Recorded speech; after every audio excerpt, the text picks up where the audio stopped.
Assalamualaikum warahmatullahi wabarakatuh. Selamat datang teman-teman semua di mata kuliah Psikologi Kesehatan ya. Kita saat ini ada di pertemuan 6, di mana topik kita kali ini adalah tentang stres dan kesehatan. Kita mulai dengan pendahuluan terlebih dahulu ya.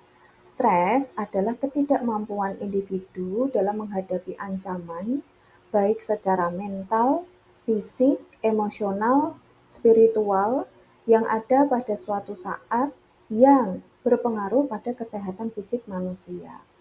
Selain itu, stres juga didefinisikan sebagai persepsi individu terhadap situasi atau kondisi yang ada di sekitar lingkungan.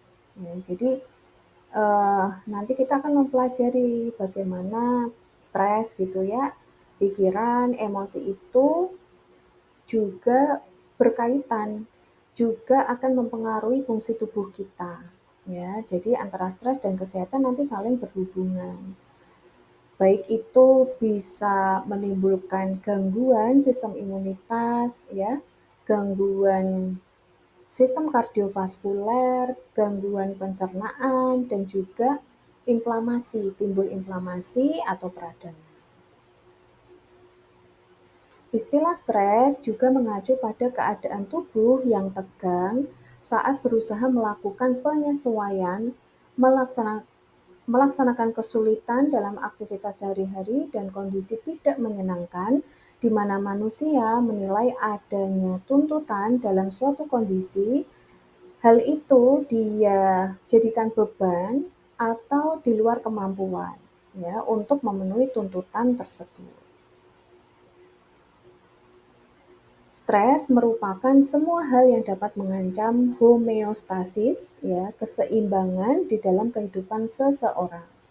Semua ancaman yang mengancam individu dinamakan stresor, dan respon individu dalam menghadapinya dinamakan respon stres. Walaupun respon stres merupakan respon adaptif, tetapi respon stres dalam jangka yang lama itu juga menyebabkan kerusakan jaringan, ya, jaringan di dalam tubuh kita. Sehingga ketika jaringan-jaringan tersebut rusak, maka bisa mengarah ke suatu penyakit medis begitu. Jika dilihat stres secara psikologi dan faktor sosial, ini diduga juga dapat berpengaruh terhadap penyakit. Ada dua mekanisme, yaitu stres psikososial dan perilaku kesehatan. Proses psikososial termasuk faktor yang mempengaruhi interpretasi dan menanggapi peristiwa kehidupan dan stres seperti faktor kesehatan mental, suasana hati, karakteristik kepribadian, dan sumber daya seperti hubungan sosial. Kalau perilaku kesehatan seperti olahraga, nutrisi, dan merokok berfungsi secara tidak langsung, jalur di mana proses psikososial dapat mempengaruhi kesehatan.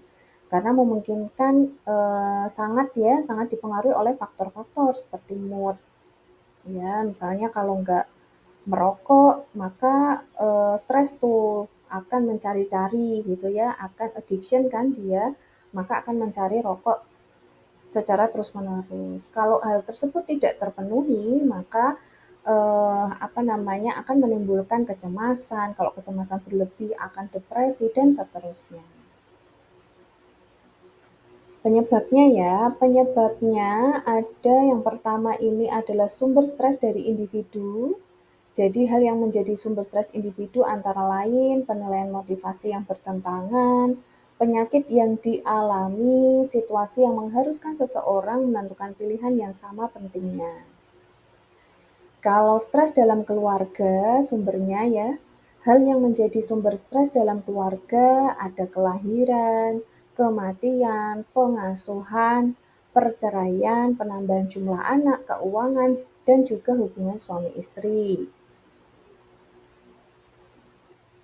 Kemudian ada sumber stres yang berkaitan dengan lingkungan dan komunikasi. Lingkungan dan komunikasi saat menjadi stresor tersendiri seperti lingkungan kerja, beban kerja yang tinggi, dan juga interaksi sosial yang negatif. Kemudian kita masuk ke model stimulus stres ya atau rangsangan. Stres model ini menjelaskan bahwa stres merupakan penyebab stres itu sendiri. Dengan kata lain, stres merupakan kondisi yang dialami seseorang akibat dari situasi lingkungan yang dirasa begitu menekan. Rangsangan stres itu bisa langsung diterima oleh individu tanpa didahului oleh proses penilaian.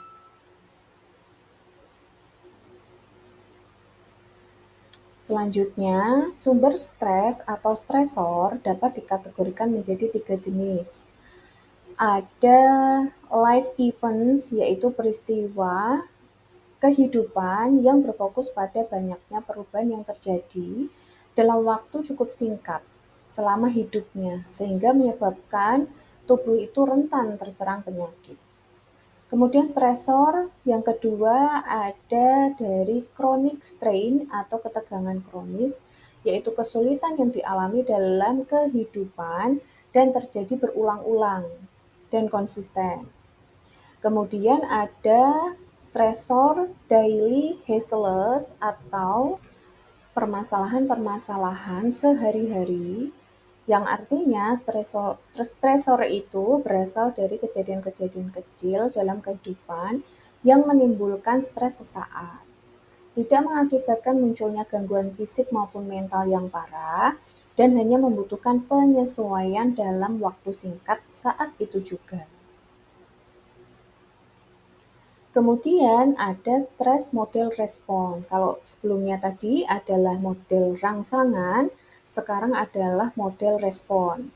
Nah, stres model ini didefinisikan sebagai respon atau reaksi atau tanggapan tubuh individu secara spesifik terhadap stimulus penyebab stresnya yang diberikan dan mempengaruhi individu baik secara fisik, emosional, dan juga psikologis. Yang pertama ada General Adaptation Syndrome, tahapan stres respon. Ya, jadi seseorang itu akan mengalami yang pertama tanda bahayanya atau alarmnya, di mana terdapat kondisi tidak diinginkan ya terjadi dan kenyataan tersebut tidak sesuai dengan yang dia harapkan. Jadi tubuh menerima rangsangan dan secara alami mengaktifkan reaksi flight or fight karena adanya kondisi yang berpotensi mengancam kestabilan kondisi tubuh. Respon tubuh pada tahap ini yaitu sakit di dada, kemudian jantungnya berdebar-debar, sakit kepala, ya, disfagia, kesulitan menelan, di mana terjadi kram dan lain sebagainya. Jadi ada alarm. Selanjutnya ada resistance atau perlawanan. Terjadi saat alarm tidak berakhir, jadi terus-menerus berlangsung. Dampaknya kekuatan fisik dikerahkan untuk melanjutkan kerusakan-kerusakan dari rangsangan-rangsangan yang membahayakan yang sedang menyerang. Nah, peristiwa ini terjadi karena pada tahap kedua terjadi konflik dengan tahap yang pertama. Kan jadi terus-menerus tuh berkelanjutan ya. Oleh karena itu, selama proses perlawanan di tahap resistance, ada kemungkinan akan timbul penyakit. Misalnya muncul radang sendi, muncul kanker, dan juga hipertensi. Selanjutnya ada exhaustion, ya, kelelahan. Kondisi ini dikarenakan tubuh benar-benar sudah tidak sanggup lagi mengadakan perlawanan terhadap sumber stres. Atau dengan kata lain, tubuh sudah menyerah karena kehabisan kemampuan untuk menghadapi serangan yang mengancam. Oleh karena itu, pada tahap ketiga ini, organ-organ tubuh bisa berhenti fungsinya atau bisa mengakibatkan kematian pada seseorang.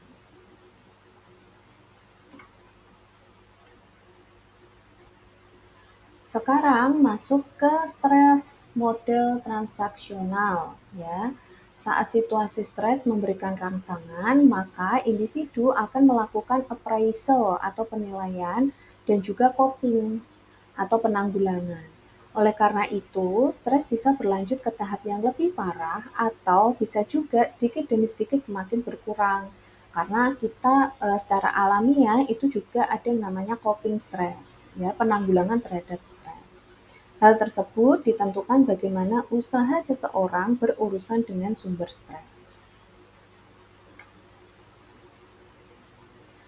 Nah, itu tadi terkait dengan stres ya, konsep stres. Nah, sekarang kita masuk ke stres dan juga kesehatan. Bagaimana antara stres dan kesehatan itu mereka saling berkaitan gitu. Interaksi antara psikososial dan faktor-faktor imunologis yang relevan dengan berbagai penyakit, termasuk penyakit radang, ya, peradangan, inflamasi, penyakit kardiovaskular, penyakit menular, kanker, diabetes, osteoporosis, pengecilan otot, multiple sklerosis, dan proses seperti luka penyembuhan, pemulihan bedah, dan efektivitas vaksinasi. Stres juga dapat meningkatkan komponen sistem imun yang terlibat dalam berbagai proses inflamasi.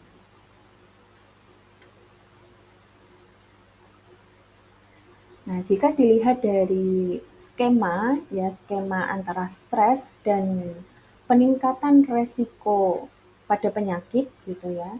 Ketika stres itu hadir, bisa meningkatkan resiko karena melalui beberapa mekanisme, ya, bisa meningkatkan apa ini namanya tekanan darah dan juga detak jantung, ya, dimana kalau ini juga tidak terkendali, artinya terus-menerus ya, terus-menerus, maka juga akan meningkatkan resiko, ya, seperti jantung, ya, penyakit jantung, tekanan darah tinggi atau hipertensi, diabetes. Kemudian stres itu juga berdampak pada hormon. Ya, stres pada hormon yang kemudian akan mempengaruhi proses imunitas ya, kekebalan tubuh. Karena apa? Kalau sudah masuk kekebalan tubuh, imunitas, maka yang dikejar itu ada hormon kortisol atau kortikosteroid ya.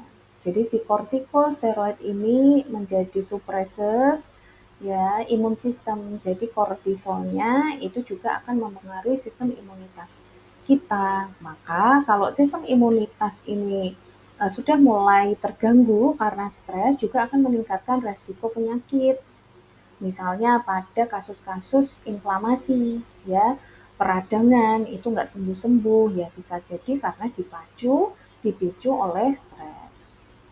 Nah, kemudian yang paling sering nih ya, ada disturbance of digestive system. Jadi sistem pencernaannya gitu. Ya tentu ya ketika sistem pencernaan itu sudah mulai istilahnya apa? Terganggu karena kehadiran stres akan meningkatkan resiko penyakit juga ya seperti emesis ya, mual muntah yang berlebihan, kemudian gastritis ya. Ini kan yang sering ya, yang sering terjadi adalah pada digestive system. Oke, jika dilihat dari skema ini ya, gambar, ketika sumbu HPA, jadi si HPA ini adalah salah satu sistem utama yang terlibat dalam respon stres. Hipotalamus hipofisis adrenal ya HPA, eksis, dan sistem saraf otonom, ada autonomic nervous system yang diaktifkan sebagai respon terhadap ancaman nyata atau yang dirasakan. Dan aliran darah dipompa dengan hormon seperti hormon kortisol, epinefrin, adrenalin, yang kemudian detak jantung akan meningkat, nafas menjadi lebih cepat, dan tekanan darah meningkat. Nah, kalau dilihat dari gambar ini pun, jadi ketika stresor yang datang, ya stresor datang itu pasti yang organ pertama kali memberikan respon adalah otak, ya. Jadi pusat apa ya istilahnya, pusat keseimbangan stres gitu ya, ada di bagian hipotalamik. Misalnya ada ancaman ya, stresor itu misalnya ada ancaman, kemudian tekanan emosional, infeksi, ataupun cedera, nanti dia akan memicu aktivasi sistem yang ada di otak. Nah, si sistem ini ya informasinya akan diterima oleh hipotalamus. Jadi hipotalamus itu nanti ada beberapa jalur ya. Bisa melalui jalur HPA, ada jalur prolaktin dan juga heart wiring. Ya. Kalau misalnya lewat jalur HPA itu adalah si tadi ya hipotalamus eksis, itu nanti dia akan mengeluarkan kortikotropin relaksin hormon, ya, si hormon CRH. Di mana CRH ini merangsang kelenjar pituitari dari hipofisis untuk melepaskan ACTH, adrenocorticotropic hormone. Si ACTH merangsang korteks adrenal bagian luar kelenjar adrenal untuk menghasilkan glukokortikoid. Nah, si glukokortikoid inilah yang nanti akan berhubungan dengan hormon kortisol. Nah, di adrenal gland ini ya, melalui korteks, medula gitu, dia akan mengeluarkan hormon glukokortikoid hormon dan juga noradrenalin dan adrenalin. Di mana si dua hormon ini ya kortisol dan noradrenalin nanti dia akan berhubungan dengan sel-sel inflamasi. Ada T cell, ada NK cell ya, natural killer, kemudian B cell, monocyte dan juga APC. APC itu antigen presenting cell, di mana ada juga monocyte. Nah, si sel-sel ini itu nanti akan mempengaruhi sitokain, ya misalnya IL-1, di mana IL-1 ini adalah merupakan penanda atau marker dari inflamasi. Begitupun kalau misalnya lewat ini, yang tengah ini ada jalur prolaktin growth hormone. Nah, si hormon prolaktin ini ya diproduksi oleh sel-sel laktotrof yang ada di hipofisis anterior. Rangsangan utamanya adalah hormon TRH, ya tirotropin relaksin hormon. Nah, yang tadi stres yang melalui aktivitas sumbu hipotalamus eksis itu nanti yang akan mempengaruhi si hormon itu tadi, si hormon TRH. Nah, kalau yang kita ketahui si hormon prolaktin ini itu apakah hanya pada wanita saja gitu ya? Kan enggak. Jadi pada laki-laki atau pria pun hormon prolaktin ini ada karena si hormon prolaktin ini memang kalau pada perempuan itu pasti yang kita ketahui adalah produksi ASI ya setelah melahirkan, rangsangan laktasi. Nah, yang kemudian dia meningkat, kemudian muncullah ASI. Namun hormon prolaktin ini tidak hanya mengatur terkait produksi ASI, juga mengatur keseimbangan imunitas, pengaturan siklus menstruasi ya kalau pada perempuan, kemudian ada maternal behavior, jadi pada wanita itu kita terlihat keibuan gitu ya, karena memang ada hormon prolaktin dan juga ada respon stres di sana. Kalau pada laki-laki juga punya hormon prolaktin, namun kadarnya memang tidak tinggi, bukan tinggi ya, maksudnya lebih rendah ya, bukan terus prolaktinnya tinggi pada wanita, enggak. Cuman pada laki-laki itu lebih rendah, kadarnya lebih rendah daripada perempuan. Tentu ada fungsinya juga pada pria. Kalau pada pria itu untuk proses sperma, pembentukan sperma atau spermatogenesis, pengaturan imunitas juga ada, kemudian sensitivitas testis, kemudian juga ini mempengaruhi efek dopamin. pada laki-laki, maka si efek dopamin ini nanti akan mempengaruhi proses ejakulasi juga. Maka kenapa bisa terjadi ejakulasi dini ya, itu karena kan stres ya, ada stresor di situ. Nah, tapi yang tidak punya adalah tadi bedanya ya, bedanya dengan perempuan adalah prolaktin ini tidak memodulasi perilaku maternal behavior pada pria karena kadarnya rendah gitu. Jadi kalau ada pria yang apa ya istilahnya bukan sifat ya, tapi artinya perilakunya itu maternal behavior, ya itu perlu dipertanyakan, harus dicek hormon prolaktinnya kadarnya seperti apa, faktor yang mempengaruhi bagaimana kok bisa hormon prolaktinnya meningkat misalnya seperti itu. Nah, kemudian itu ya tadi bedanya si hormon prolaktin antara pria dan juga wanita. Namun si hormon prolaktin ini juga bisa mempengaruhi, artinya begini, si stresor itu bisa melalui jalur prolaktin ini gitu ya. Nah, kalau dalam kondisi normal, si hipotalamus itu mengeluarkan dopamin, di mana dopamin ini itu akan mengeluarkan, akan mensekresikan namanya prolaktin inhibition hormone ya, yang kemudian akan menghambat sekresinya, akan menghambat sekresi prolaktin karena ada stresor tadi. Jadi saat stres terjadi, aktivitas dopaminnya menurun, kemudian terjadi hambatan, kemudian kadar prolaktinnya meningkat di sirkulasi.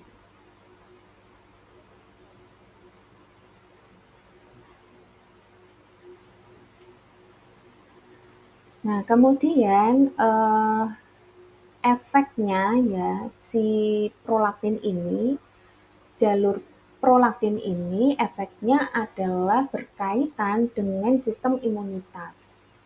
Karena si prolaktin ini bertindak sebagai semacam imunomodulator. Jadi meningkatkan aktivitas sel imunitas seperti limfosit T ya, yang ada di sel darah putih itu ada sel limfosit T dan B, di mana sel limfosit T dan B ini kan sudah kita kenal gitu ya, dengan mereka berproliferasi dan diferensiasi itu berhubungan dengan uh, peperangan ya, peperangan terhadap patogen-patogen. Ya. Ada juga sel natural killer untuk meningkatkan respon imunitas terhadap infeksi, inflamasi maupun tumor. Nah, kalau dalam jangka panjang dan itu stres terus-menerus, maka kadar prolaktin kan akan menjadi tinggi sehingga akan menimbulkan istilahnya apa ya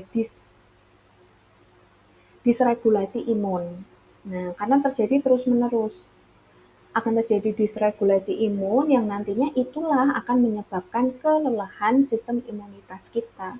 Jadi akan meningkatkan resiko autoimunitas yang nanti juga sama jalurnya akan mempengaruhi sitokain, sitokin, kemudian IL-1, IL-6, IL-8 itu yang menjadi marker-marker inflamasi itu akan terlihat. Nah, ya jalurnya ke situ juga sama. Kemudian selanjutnya ada melalui jalur hardwiring sympathetic innervation. Nah, kalau jalur ini justru akan langsung ya mempengaruhi istilahnya organ tubuh. Jadi kalau tadi si HPA axis ya, HPA axis dan prolaktin itu kan melalui jalur hormon. Tapi kalau hardwiring ini langsung jalur saraf yang digunakan dalam sistem saraf otonom untuk mengirimkan sinyal ke organ tubuh. Beda ya, kalau yang melalui HPA axis dan juga prolaktin tadi adalah soft wiring. Kalau ini adalah hard wiring, jadi langsung. Maka Ketika melalui jalur hardwiring sympathetic innervation ini responnya cepat karena langsung melalui via impuls listrik saraf. Ya, gitu ya. Nanti bisa dipelajari kembali. Ini kalau dilihat dari mekanisme stres yang tadi akan mempengaruhi kesehatan organ tubuh kita. Nah, ini yang sudah saya jelaskan tadi ya. Jadi ini sekilas. Bila peradangan berfungsi dengan baik, sistem imun mengirimkan agen biologis seperti enzim, sel darah putih, antibodi, dan lain sebagainya untuk melawan infeksi. Begitu peradangan mencapai tujuan, sistem imunitas kembali berfungsi normal. Namun, bila peradangan menjadi tidak terkendali, maka kan terus dalam mode menyerang. Nah, terjadilah peradangan kronis, dapat menyerang jaringan sehat, ya seperti agen penyebab infeksi. Ini disebut peradangan kronis dan merupakan salah satu penyebab paling umum penyakit fisik. Tidak seperti peradangan akut, kalau peradangan kronis tidak berlangsung lama. Nah, juga tidak sehat ya. Peradangan kronis sebagai sisi gelap atau saudara kembar yang jahat dari respon sistem imun. Hal ini menyebabkan respon imun yang normal menjadi beban bagi kesehatan fisik dan juga mental.